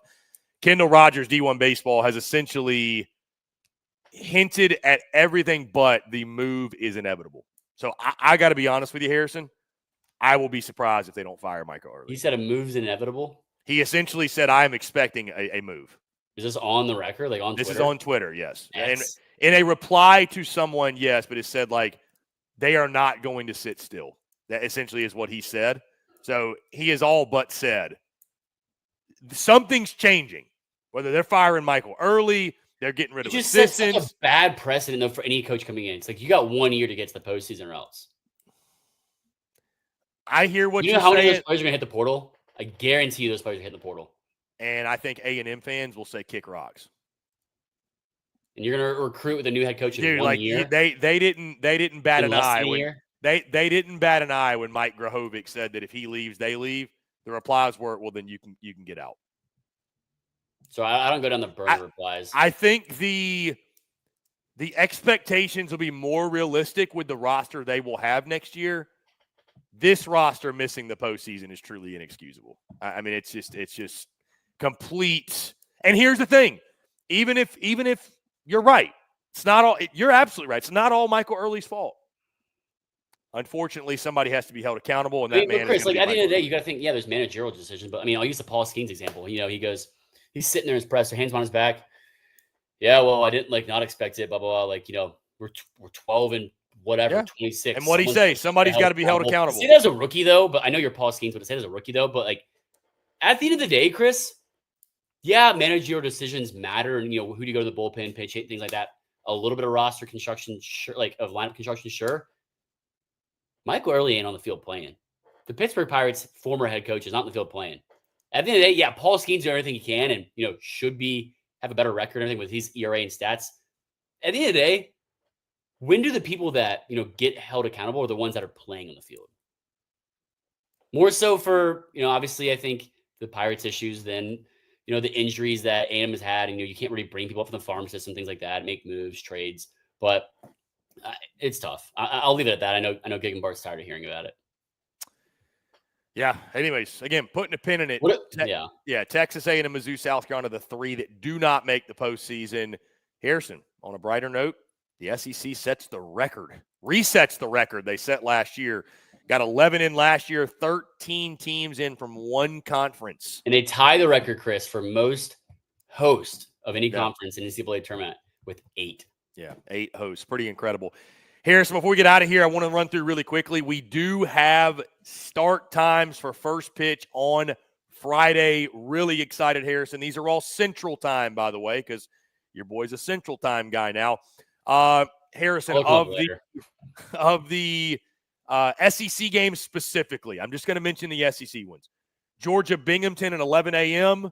Florida, East Carolina, 11 a.m. on ESPN2. Georgia, Binghamton on SEC Network, by the way. Florida, East Carolina, 11 a.m. ESPN2. Kentucky, West Virginia, 11 a.m. on ESPNU.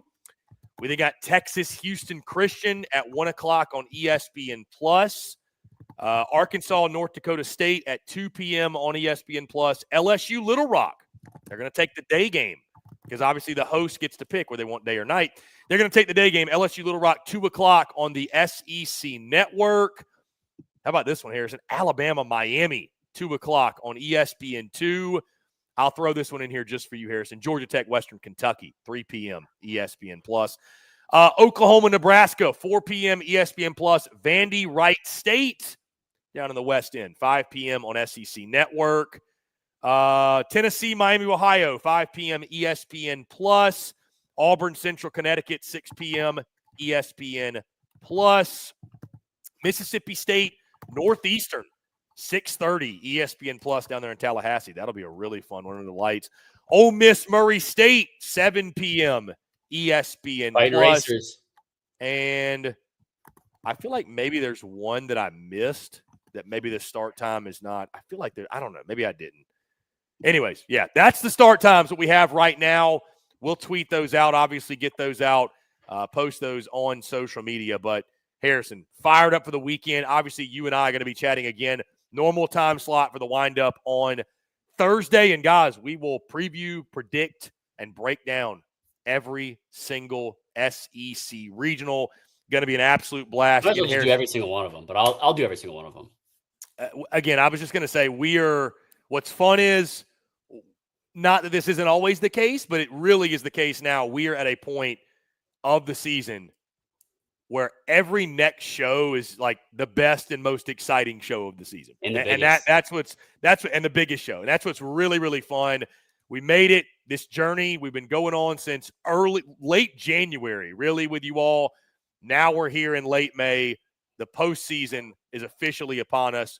Regionals getting going this weekend. And like I said, we will be back on Thursday to predict them, lock in some picks, and break them all down. Harrison, closing thoughts before we get out of here. My bad. Get through the chat. Chinook, heard the committee's pro Jace getting healthy for the draft. Shout out Chinook for incorrectly predicting my appearance time. It was 12:46, by the way, Eastern time. So you're off on that. Not 1 minute off, multiple minutes off. Grab whatever you want from the chat. Let's see. Austin, I need an answer. How the fuck is Auburn the number 4 seed and Georgia the number 7? Georgia's a better overall record, better conference record by 2 games, higher RPI, and they swept Auburn. He makes some good points. But I think Auburn's strength of schedule and who they played. Auburn's strength of schedule went a long way. 3 spots better. They have the number 1 overall strength of schedule. RPI is 2 and 3. Georgia's ahead. They are 10th non-conference RPI. Georgia has the number 1 non-conference RPI. Non-conference strength of schedule, though, Georgia 71, Auburn 58. I think the biggest difference, Chris, and why they were the 4 over Georgia, 16 and 12 in quad 1. Georgia 11 and 11. So interesting. By the way, Chris, I'm going to make his day very fun. I also want to add, Auburn did lose 3 quad 4 games, though. 8 and 3 versus Georgia's 12 and 0. It's interesting. I'm going to throw this in from Chris. Going to make his day fun on the timeline. It does suck to be an Aggie today, but could be worse. I could be an LSU fan. Chris, don't tell Daily Joy. Those are fighting words. Joe K, appreciate you, my friend. He said, I'd rather listen to CP and Harrison break it down the talking heads on the 4-letter network. We're technically this is a 4-letter network right here. SECU, 4-letter network. The other 4-letter network. Hey, but I appreciate you. That means a lot. Yeah, that means a lot. Joe K, you're the man. You're the man. Let's see. Just running through these. A lot of SEC. I don't know if this is a record or not. I have no idea. I'll be honest with you. It wouldn't surprise me. That's crazy. Yeah, I have no clue. Randy says that LSU, Texas, and Oregon should all be giddy with their draws. I know LSU is. I think Texas is a little bit more on edge just because maybe some of the way they played down the stretch. A little bit more uncertainty. But like I said, we like the paths. And then Oregon, I don't think I even saw Oregon. I didn't look at Oregon closely. Oregon's got, where are they at? Oregon has. Where is it? Why am I not able to find this? Oregon's hiding. Oh, here we go. Yeah, Oregon has Utah Valley, Cal Poly, and Arizona. Arizona's hot. They won the Big 12. Arizona is hot. Yeah, that could be interesting. That matches up with the North Carolina Regional with Oklahoma, Nebraska, Holy Cross. Yeah. Chinook says Tennessee at Arkansas has to be the one matchup every person wants. That would be fun. Yeah, maybe. That would be electric. I wouldn't be against that for sure. I'm going to throw this in there, Chris. DBU is going to be a problem in the Baton Rouge Regional. Saw them dudes live, and they're not happy how the conference tournament ended. I'll tell you one thing. LSU don't care. LSU don't care. Their fans don't care.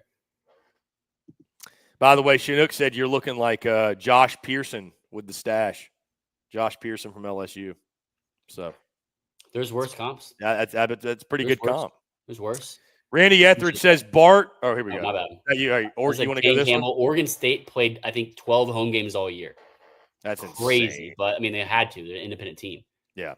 They're going to play a third of their home games, I guess, or fourth of their home games now if they go through a regional. That's insane. Randy Etheridge, Bart is getting excited for the football season. Good thing we covered Gig Bart with a sense of humor today. Someone said the 4 seed in the Cancun Regional for Texas A&M. Hey, some guys can go Daily Joy, 4 seed in the Galveston Regional down there in that dirty water. Yeah. I think LSU could be a sleeper. Kane Campbell, if they play up to the level they can. I love talking to Dan McDonald, Louisville's head coach, and just how he runs a program. It's why he's always one of the top names for an opening position as the head coach in the SEC. I mean, he knows how to run a program best. Is one of the best in class, I think. Another sleeper, Chris. I think UTSA is a sleeper. They can make a run for sure, make some noise. Yeah. I mean, it's going to be fun, man. It's going to be a lot of fun. Are we releasing this now or later? Nothing's official yet, but. Well, I mean, I'll go ahead and say now. Our guy Chinook says, will SECU be attending any regionals? Our guy Dave Shoemate, I believe, is going to make the trip to Hattiesburg to watch Alabama. I don't know where you're going, and I'm not going anywhere. So I will be. I mean, if I go anywhere, I'm in Nashville. So will I pop my head over there at Hawkins? I feel like you have to. It's a disjustice and disservice if you don't. The plan, though, guys, stay tuned for the content. We're going to do a big live stream on Friday, kind of like our own. I would really say my own version, our own version of squeeze play. Not showing the games, obviously, but just hanging out, having fun. Not squeeze play. Maybe, well, not quite squeeze play, but live stream, watch along squeeze play. Yeah. Think Friday night spikes, but all day, essentially. So I'm kind of trying to figure out because I want to make sure. Maybe I don't know. I want to make sure I can eat and maybe go. I don't know, just to have a day. But no, it'll be fun. We're gonna do a big live show on Friday.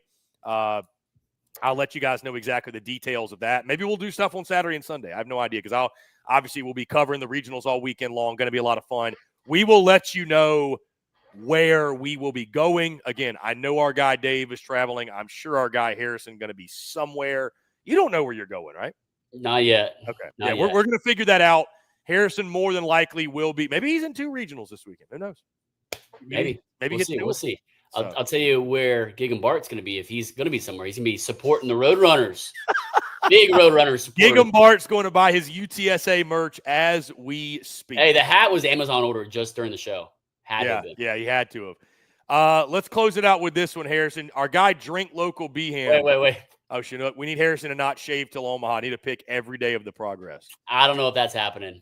I don't know. I mean, Dude can't do that. He's got to keep up appearances. Yeah, that's true. There's a bigger chance I finish the amount of seeds they sent me this season than I have a full mustache when I get to Omaha.